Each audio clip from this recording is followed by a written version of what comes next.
आप सभी का पुनः क्वांटम ऑनलाइन क्लास में स्वागत है।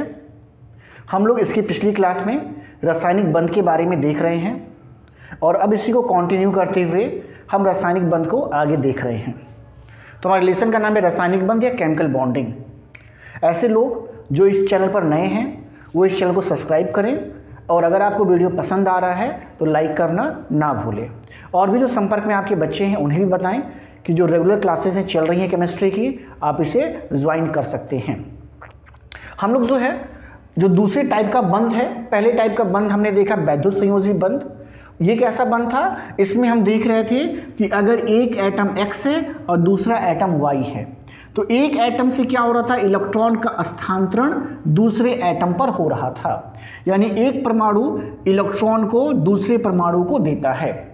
इस स्थानांतरण से जो बंध बनता है उसे कहते हैं वैद्युत संयोजी बंध। इसके पिछली क्लास में हमने उसे देखा है। ऐसे बच्चे जिन्होंने नहीं देखा है तो इसका जो पहला वीडियो है आप देख सकते हैं। अब हम यहाँ पर क्या देखने जा रहे हैं? अब यहाँ पर इलेक्ट्रॉन का स्थानांतरण नहीं होगा। अब हम क्या देखेंगे कि एक एटम X है और एक एटम Y है। तो अब ये क्या करेंगे, ये बराबर इलेक्ट्रॉन का क्या करेंगे, साझेदारी से बंध का निर्माण करेंगे। तो हम अब देखने जा रहे हैं सहसंयोजी बंध या कोवैलेंट बॉन्ड। इस तरह के बंध में आपको क्या दिखाई देगा कि दो परमाणुओं के मध्य बराबर इलेक्ट्रॉन की साझेदारी होगी और इस साझेदारी से जो बंध बनता है उसे हम कहते हैं सहसंयोजी बंध। तो डेफिनेशन के फॉर्म में अगर हमें लिखना होगा तो हम कैसे लिख सकते हैं? हम लिख सकते हैं कि दो परमाणुओं के मध्य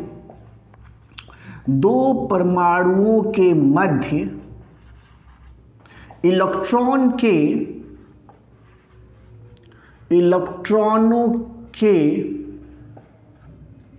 साझेदारी से, इलेक्ट्रॉनों के बराबर कह सकते हैं, इलेक्ट्रॉनों के बराबर साझेदारी से जो बंध बनता है उसे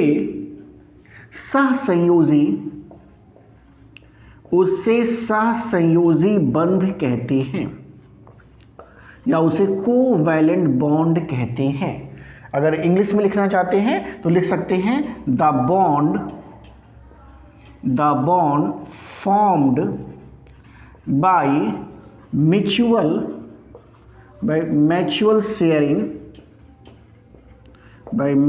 sharing of electrons between two atoms is called as covalent bond। तो जब भी इस तरह का बॉन्ड बनेगा तो दो एटम के बीच बराबर इलेक्ट्रॉनों की साझेदारी से बनेगा। अब अगर हम देखना चाहें कि भाई अच्छा इसका एग्जाम्पल दिखाइए सर, तो हम कहेंगे भाई एग्जाम्पल अगर देखना चाहते हैं तो बहुत ही आसान सा एग्जाम्पल है। जैसे लिख सकते हैं उदाहरण या एग्जाम्पल। तो क्या दे सकते हैं भाई? सबसे एग्जाम्पल आसान मेरे पास है हाइड्रोजन परमाणु का बनना। देखिए यहां पर क्या है, देखिए एक हाइड्रोजन है तो इसके पास इलेक्ट्रॉन की संख्या 1 है और दूसरा हाइड्रोजन भी है तो इसके पास भी इलेक्ट्रॉन की संख्या 1 है। तो अभी दोनों क्या करते हैं, दोनों आपस में एक एक इलेक्ट्रॉन की साझेदारी कर लेते हैं। और हम कैसे दिखाते हैं इस बॉन्ड को? हम कैसे दिखाते हैं? ऐसी सीधी लाइन से दिखाएंगे ऐसा। तो यहां पर इलेक्ट्रॉन की साझेदारी 1 भी हो सकती है, 2 भी हो सकती है और 3 भी हो सकती है। यानी कह सकते हैं कि इलेक्ट्रॉनों की साझेदारी के आधार पर आपका जो सहसंयोजी बंध है ये 3 प्रकार का हो सकता है। इलेक्ट्रॉनों की साझेदारी के आधार पे कैसे 3 प्रकार का हो सकता है? तो नंबर 1 हम लिख सकते हैं कि इलेक्ट्रॉनों की साझेदारी के आधार पर, इलेक्ट्रॉनों के साझेदारी के आधार पर, ये इलेक्ट्रॉन के साझेदारी के आधार पर है, आधार पर सहसंयोजी बंध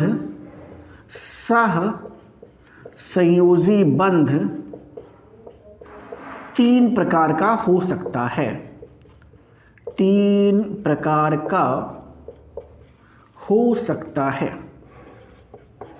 हो सकता है ऐसा। तो on the basis of sharing of electron the covalent bond may be of three types. तीन टाइप कौन कौन हो सकता है? नंबर वन हो सकता है एकल सहसंयोजी बंध, मतलब सिंगल, एकल का मतलब होता है सिंगल, कोवैलेंट बॉन्ड ऐसा। यानी यहां पे एक इलेक्ट्रॉन की साझेदारी से जो बंध बनेगा। तो एक इलेक्ट्रॉन की साझेदारी से भी हमने देखा हाइड्रोजन मॉलिक्यूल का बनना। तो यही एग्जांपल हम कहां दे सकते हैं? यही एग्जांपल हम यहां भी दे सकते हैं कि एक इलेक्ट्रॉन की साझेदारी से जो बंध बनेगा उसे हम कहेंगे single covalent bond. For example hydrogen molecule या हाइड्रोजन अणु ऐसा।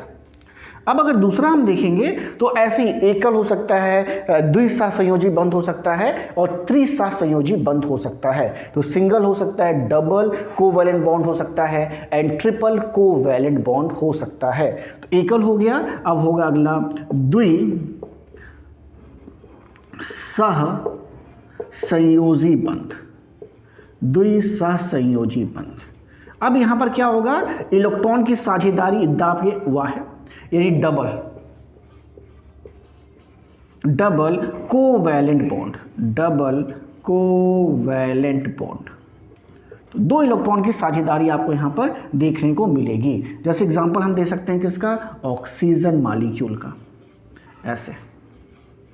क्या देखते हैं? अगर एक ऑक्सीजन को देखा जाए तो इसका परमाणु क्रमांक 6 है, तो 2 और क्या हो जाएगा इसका? ऑक्सीजन है 8 है, सॉरी 8 है, तो 2 और 6। और दूसरा ऑक्सीजन देखा जाए तो यहाँ भी परमाणु क्रमांक 8 है, तो इसका हो जाएगा 2 6।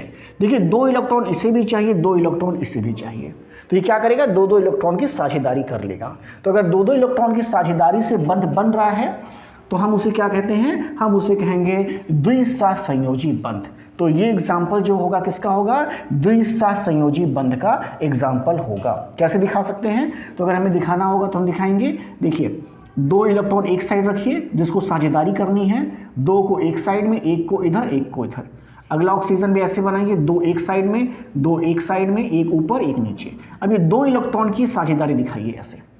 जितनी इलेक्ट्रॉन की साझेदारी दिखाएंगे उतनी ऐसे लाइन आपको ड्रॉ करनी होती है, ऐसे लाइन बनानी होती है।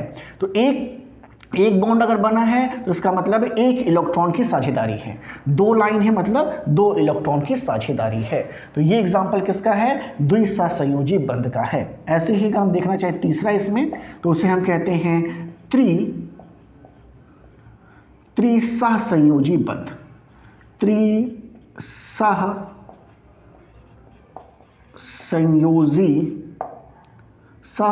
सहसंयोजी बंध ऐसा। और इंग्लिश में कहते हैं तो कहते हैं ट्रिपल कोवैलेंट बॉन्ड। बहुत ही कुछ क्लियर है कि ट्रिपल मतलब होगा कि मान लीजिए 2 ऐसे एटम्स हैं तो इनके बीच में ऐसे 3 इलेक्ट्रॉन की शेयरिंग होगी। एग्जाम्पल या देख लिया जाए, अगर उदाहरण की बात करते हैं तो हम कहेंगे भाई नाइट्रोजन अणु ऐसा। देखिए नाइट्रोजन का परमाणु क्रमांक कितना है? 7 है। इलेक्ट्रॉन कैसे डिस्ट्रीब्यूट हैं? 2 और 5 में। तो देखिए कितना इलेक्ट्रॉन चाहिए? 3 इलेक्ट्रॉन चाहिए। तो क्या करते हैं? 2 जो है नाइट्रोजन के जो आपके एटम्स हैं वो क्या करेंगे? ऐसे 3 इलेक्ट्रॉन की साझेदारी कर लेंगे। देखिए ऐसे, तो ये 3 इलेक्ट्रॉन की साझेदारी हो जाएगा। तो देखिए क्या हो जाएगा? 3 3 6 2 8। तो इस नाइट्रोजन के पास भी 8 इलेक्ट्रॉन हो जाएंगे और इस नाइट्रोजन के पास भी 8 इलेक्ट्रॉन हो जाएंगे। जितनी संख्या में साझेदारी की जाएगी उतने ही बॉन्ड बनेंगे। तो ऐसे आप क्या कर सकते हैं? 3 बॉन्ड का निर्माण कर सकते हैं। तो ये 3 टाइप है किसके आधार पे? जितने नंबर में इलेक्ट्रॉन की शेयरिंग की जा रही है उसके आधार पर। इसमें आगे जो टॉपिक देखने जा रहे हैं हम हैं कि सहसंयोजी बंध के एक और प्रकार को हम देख सकते हैं कि अगर चार्ज लग रहा है अथवा चार्ज नहीं लग रहा है। जब देखते हैं इस बात को समझने का प्रयास करते हैं। ऐसे बच्चे जो नए हैं चैनल पर सब्सक्राइब करें और अगर आपको पसंद आ रहा है वीडियो तो लाइक करना बिल्कुल ही ना भूलें। आप नोट्स भी बनाते चले साथ में जिससे आपको फ़ायदा रहेगा लास्ट में। तो आपको कहीं और ढूंढना नहीं पड़ेगा। तो जो नेक्स्ट हमारा टॉपिक होगा इसमें, जो अगला टॉपिक हम देखने जा रहे हैं वो हमारा होगा, इस बार हम देखने जा रहे हैं सहसंयोजक बंध के प्रकार, और वो भी कैसे होंगे, ध्रुवीय तथा अध्रुवीय बंध, मतलब पोलर एंड नॉन पोलर बंध, ये हम देखने जा रहे हैं। तो types of covalent bond next heading दीजिएगा, टाइप्स ऑफ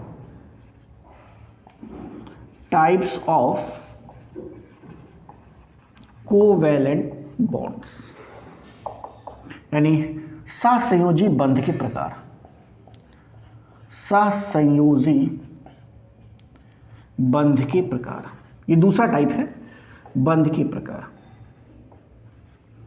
देखिए इसका मतलब क्या है, इसका कहने का सेंस क्या है मेरे, देखिए अगर मान लीजिए कि इस तरीके से दो परमाणु आपस में बंध बना रहे हैं, तो हमेशा जो शेयर करने वाला इलेक्ट्रॉन है, जो शेयरिंग इलेक्ट्रॉन है, वो कहाँ होगा, ऐसे बीच में होगा, क्योंकि दोनों एटम बराबर हैं। ऐसी केस में आपको दिखाई क्या देगा, किसी भी एटम पर कोई चार्ज नहीं होगा। लेकिन वहीं पर अगर आप सपोज करें एक x है और दूसरा y है, अब इनके बीच इलेक्ट्रॉन की शेयरिंग हो रही है, तो जो इलेक्ट्रॉन शेयरिंग इलेक्ट्रॉन है ये कभी भी बीच में नहीं रहेगा, ये हमेशा उस एटम के साइड में रहता है जिसका विद्युत ऋणात्मकता, जिसकी विद्युत ऋणात्मकता अधिक होती है, यानी जिसकी इलेक्ट्रोनिगेटिविटी, अगर इंग्लिश आप कहते हैं तो कहते हैं इलेक्ट्रोनिगेटिविटी, जिसकी अधिक होगी उसके साइड में ये हमेशा रहेगा। यानी अगर हम मान के चलें कि Y की इलेक्ट्रोनिगेटिविटी ज़्यादा है तो हमेशा ये कैसा दिखाई देगा, हमेशा ये इलेक्ट्रॉन जो होगा Y की तरफ शिफ्ट होगा ऐसे। अब इलेक्ट्रॉन जिसकी तरफ शिफ्ट होगा उसके ऊपर पार्शियल नेगेटिव चार्ज आएगा। इस साइन को हम बोलते हैं पार्शियल या आंशिक, इसे कहते हैं आंशिक या पार्शियल।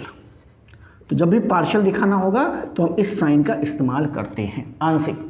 तो इसके ऊपर आंशिक का क्या आ जाएगा, ऋणात्मक साइन आ जाएगा, नेगेटिव साइन आ जाएगा, और इसके ऊपर आ जाएगा आंशिक पॉजिटिव साइन। तो जब कभी भी अगर चार्ज नहीं है, इसका मतलब है दोनों परमाणु एक जैसे हैं, और अगर चार्ज आने का मतलब है, इसका मतलब है कि दोनों परमाणु अलग अलग हैं और एक परमाणु की जो विद्युत ऋणात्मकता है या इलेक्ट्रोनिगेटिविटी है वो अपेक्षाकृत ज़्यादा है। तो अगर ऐसी कंडीशन, इसी कंडीशन के आधार पर हम देख रहे हैं कि वैद्युत संयोजी बंध जो होंगे वो दो प्रकार के पाए जाएंगे।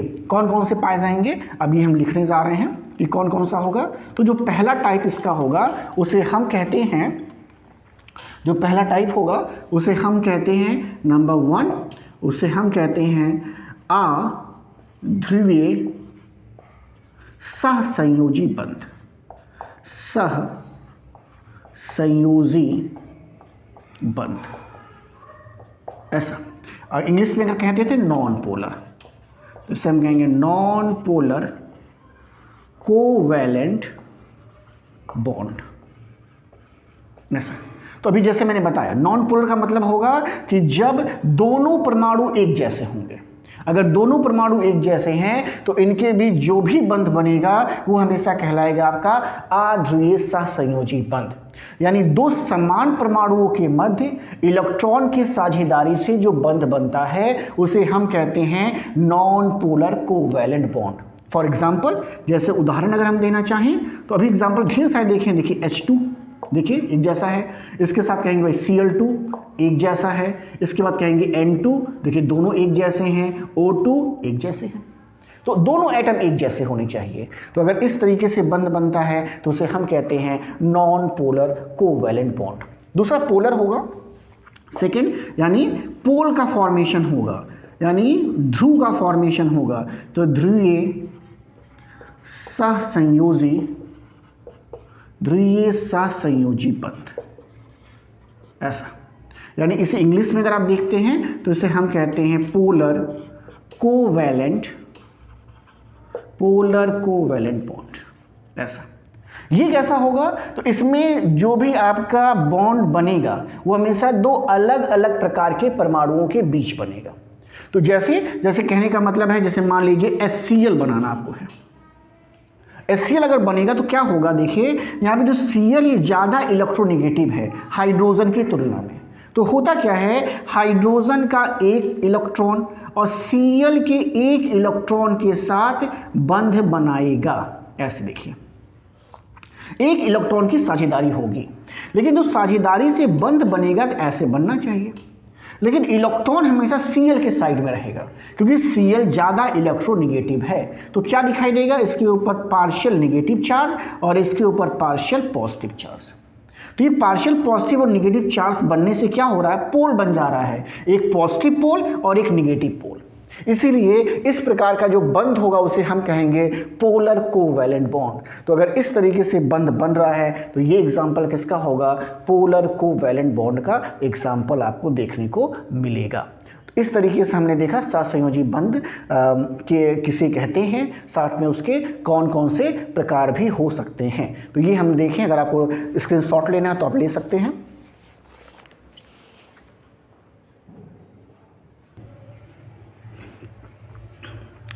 सहसंयोजी यौगिक के गुण, अगला जो पॉइंट हम देखने जा रहे हैं, सहसंयोजी यौगिक के क्या क्या गुण हो सकते हैं, इसको हम देखने जा रहे हैं। जो भी गुण डिफाइन किया जाएगा वो इसके किस तरीके की बॉन्डिंग हो रही है उसके आधार पर होगा। क्या देखते हैं हम लोग हैं, जैसे सपोज करिए H2 ऐसा, तो H2 को हम क्या कहते हैं, हाइड्रोजन क्या है भाई, गैस है। ऐसा हम लोग क्या कहते हैं, नाइट्रोजन भी क्या है, गैस है। ऐसा HCl क्या है, द्रव है, लिक्विड है। तो इसके मैक्सिमम जो हैं, जितने भी आप इसके मॉलिक्यूल्स देखेंगे, मैक्सिमम क्या है, सामान्य ताप और दाब पर ये क्या है, या तो ये गैसियस स्टेट में पाए जाते हैं या तो ये लिक्विड स्टेट में पाए जाते हैं। दूसरी खास बात आपको क्या देखने को मिलेगी कि मान लीजिए भाई H2 है, ऐसे हाइड्रोजन है, आप इसका ये बॉन्ड ब्रेक कर देंगे तो एक हाइड्रोजन अलग हो जाएगा, दूसरा हाइड्रोजन अलग हो जाएगा। तो यानी जब कभी भी इनका बॉन्ड टूटता है तो आयन नहीं बनता है, ये आयनों में विघटित नहीं होते हैं। अगली बात, इनके बीच अट्रैक्शन फोर्स नहीं है, साझेदारी है। इस नाते जब कभी भी इनका क्वथनांक या गलनांक की बात आएगी तो हमेशा वैद्युत संयोजी यौगिक से वो हमेशा क्या होगा, कम पाया जाता है। तो वैद्युत संयोजी यौगिक से हमेशा वो कम देखने को मिलता है। साथ ही साथ आप क्या देखेंगे कि जितने भी इसके कंपाउंड हैं वो हमेशा किससे मिलके बने होंगे, तो हमेशा वो बने होंगे मॉलिक्यूल से, मॉलिक्यूल या अणु से मिलके बने होते हैं।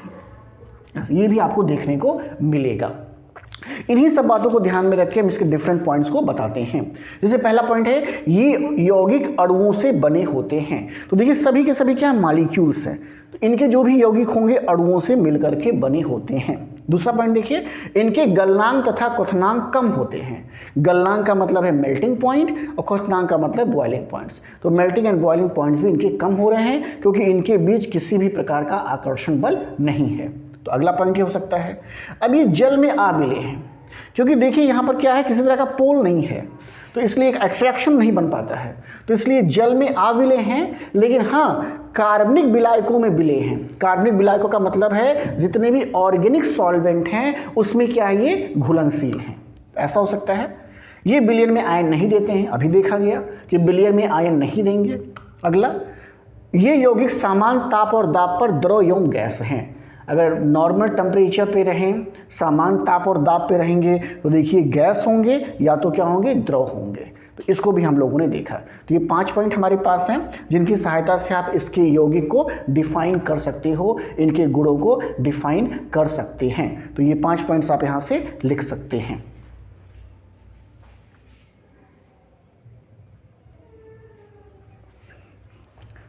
अगला जो टॉपिक हम देखने जा रहे हैं उसे हम कहते हैं उपसहसंयोजक बंध। ये तीसरे प्रकार का बंध है। पहला हमने देखा था वैद्युत संयोजी बंध या फिर आयनिक बंध देखा था। दूसरा हमने देखा सहसंयोजी बंध या कोवैलेंट बॉन्ड देखा। और जो तीसरे टाइप का बंध है उसे हम कहते हैं उपसहसंयोजक बंध या इंग्लिश में कहते हैं कोऑर्डिनेट बॉन्ड। इस प्रकार का बॉन्ड कैसे बनता है इस बात को हम देखने जा रहे हैं। जब देखिए इसका एग्जाम्पल के फॉर्म में मान लीजिए कि 2 एटम हैं X एंड Y ऐसा, और इन 2 एटम क्या करने हैं, बॉन्ड का फॉर्मेशन करने वाले हैं। तो होता क्या है, इन दोनों में से कोई एक एटम क्या करेगा, इलेक्ट्रॉन जो है डोनेट करेगा, इलेक्ट्रॉन दे देगा, साझेदारी नहीं होगा, ये इलेक्ट्रॉन इसको दे देगा। और जब इसको काउंट करना होगा, जब इसको आवश्यकता होगी तो इलेक्ट्रॉन ले भी लेता है, ऐसा। तो यहां पर क्या होगा कि अगर दो परमाणुओं के बीच बॉन्ड बनेगा तो हमेशा कोई एक परमाणु जो है वो क्या करेगा, इलेक्ट्रॉन को डोनेट करता है। जो इलेक्ट्रॉन को देता है उसे हम कहते हैं दाता एटम या दाता परमाणु, इसे हम कहते हैं डोनर। और जो एक्सेप्ट करता है उसे हम कहते हैं ग्राही, या इंग्लिश में कहते हैं एक्सेप्टर, ऐसा। तो ये विशेष प्रकार का बंध है। अगर डेफिनेशन के फॉर्म में लिखेंगे तो हम लिखेंगे, पहला पॉइंट क्या लिखेंगे कि यह एक विशेष प्रकार का बंध है, special type. This is a special type of bond. यह एक विशेष प्रकार का बंध है, बंध है जिसमें किसी एक परमाणु द्वारा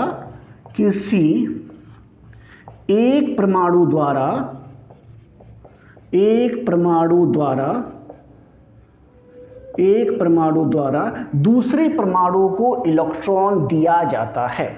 अब इसमें क्या होगा, जो परमाणु इलेक्ट्रॉन देगा उसे दाता कहेंगे और जो इलेक्ट्रॉन ग्रहण करेगा उसे ग्राही कहेंगे। इस प्रकार का जो बंध है हमेशा एक तीर से दिखाया जाता है, ऐसा। और ये तीर कैसे लगेगा, ये तीर हमेशा दाता से ग्राही की तरफ लगता है। तो ये हम किसको डेफिनेशन दे सकते हैं, कोऑर्डिनेट बॉन्ड का डेफिनेशन दे सकते हैं। तो कोऑर्डिनेट बॉन्ड जब भी आपको लिखना है तो आप सिंपली एग्जांपल या ध्यान में रखेंगे किस तरीके का है, तो आप बना करके खुद भी लिख सकते हैं, आपको रट्टा मारने की आवश्यकता नहीं पड़ेगी। अब जैसे एग्जांपल देते हैं, तो जैसे O3 का बनना सबसे कॉमन टाइप है, तो हम लोग इसको एग्जाम्पल की फॉर्म में लेते हैं, ऐसा। तो O3 कैसे बनेगा, देखिए 3 ऑक्सीजन है, तो ये हमने 2 रखा भी पहले है। तो देखिए क्या होगा, ये दोनों क्या करेंगे, 2 इलेक्ट्रॉन की साझेदारी इन्होंने किया, ऐसे देखिए, ऐसे। तो 2 इलेक्ट्रॉन की साझेदारी किया, तो देखिए इसमें भी 8 इलेक्ट्रॉन हो गए, इसमें भी 8 हो गए। कैसे, 4 5 6 7 8 इसमें हो गया, 4 5 6 7 8 हो गया। लेकिन देखिए अभी एक एटम और है, तो अगर इस एटम को अब जुड़ना है तो अब ये साझेदारी नहीं करेगा, अब क्या करेगा, इलेक्ट्रॉन को डोनेट करेगा, इलेक्ट्रॉन दे देगा। तो ये क्या करता है, अपने 2 इलेक्ट्रॉन इस ऑक्सीजन को दे देता है। तो इस ऑक्सीजन में देखिए कितने हैं, 6 इलेक्ट्रॉन हैं ऐसे, तो 6 इलेक्ट्रॉन हैं, तो ये 2 इलेक्ट्रॉन इसको दे देता है। तो जब हम बॉन्ड बनाते हैं इसमें कैसे दिखाते हैं, तो हम लिख सकते हैं कैसे कि ऑक्सीजन ऑक्सीजन डबल बॉन्ड और एक एरो लगा के ऐसे, इस तरीके से हम इसको दिखाते हैं। तो ये एक आसान सा टाइप का बॉन्ड है, कोऑर्डिनेट बॉन्ड हम कहते हैं, और इस तरीके से बॉन्ड का फॉर्मेशन होता है। तो आज के लिए बस इतना ही। अगली क्लास में जब हम मिलेंगे तो इसमें और ढेर सारे एग्जाम्पल देखेंगे और इसके बारे में डिटेल से जानने की कोशिश करेंगे। तब तक के लिए धन्यवाद, थैंक यू।